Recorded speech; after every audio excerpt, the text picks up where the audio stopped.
ಮನೆಯ ಉತ್ತರ ಈಶಾನ್ಯ ಕಟ್ಟಡ ನಿರ್ಮಾಣ ಮಾಡುತ್ತಿರುವಂತ ಮನೆಗಳಲ್ಲಿ ಮಾಸ್ಟರ್ ಬೆಡ್ರೂಮ್ನಲ್ಲಿ ಟೈಲ್ಸ್ ಹಾಕೋರಿಗೆ, ಪ್ಲಾಸ್ಟರಿಂಗ್ ಮಾಡೋರಿಗೆ ಅಥವಾ ಸಿವಿಲ್ ವರ್ಕ್ ಮಾಡೋರಿಗೆ ನೈಋತ್ಯ ಮೂಲದಲ್ಲಿ ಟೆಂಪ್ರರಿಗೆ ಬಂದು ಅಡುಗೆ ಮಾಡ್ಕೊಳಕ್ಕೆ ಸ್ಟವ್ ಹಾಕತ್ತಾರೆ.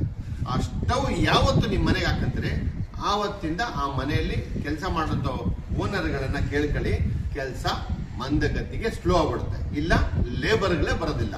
ಅದಕ್ಕೊಂದು ಎಕ್ಸಾಂಪಲ್ ತೋರಿಸ್ತೀನಿ.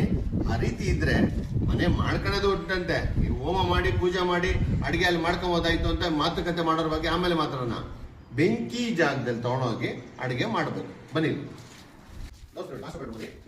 ಇದು ವಾಯುಮನೆ, ಅಗ್ನಿಮನೆ ಹೊಡೆಯೋದು ಆಯ್ತಾ. ಈ ಜಾಗದಲ್ಲಿ ಇದು ದಕ್ಷಿಣ ದಿಕ್ಕು. ಬನ್ನಿ,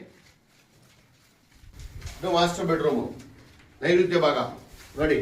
ಇಲ್ಲಿಗೆ ಅವಾಂತರ ನೋಡಿ, ಅಡಿಗೆ ಮಾಡಕ್ ಇಲ್ಲೇ ಕೂತ್ಕೊಂತಾರೆ ಅವರು, ಇಲ್ಲೇ ತಿಂತಾರೆ, ಇಲ್ಲೇ ಮಾಡ್ಕೊಂಡು ಬೆಡ್ರೂಮ್ ಅಲ್ಲಿ ಯಾರನ್ನ ಮಾಡ್ಕೊಂತಾರ. ಅಗ್ನಿಮೂಲೆ ಇದೆಯಲ್ಲ, ಹೆಂಗಿದ್ರು ಈ ಮನೆ ಓನರ್ ಅಲ್ಲೇ ಅಡಿಗೆ ಮಾಡೋದು, ಅಲ್ಲೇ ಅವ್ರನ್ನ ಮಾಡಕ್ ಹೇಳಿ.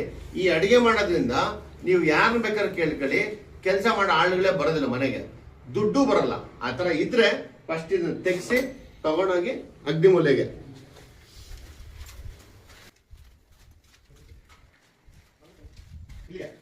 ಟೆಂಪರರಿ ಇಟ್ಕೊಂಡು ಅಡಿಗೆ ಮಾಡ್ಕೊಳ್ಳಿ. ಆ ಥರ ಇದ್ರೆ ನೋಡ್ಕೊಳ್ಳಿ, ಫಸ್ಟ್ ಅವ್ರು ಶಿಫ್ಟ್ ಮಾಡಿ ಕೆಲಸ ಸ್ಪೀಡ್ ಆಗುತ್ತೆ.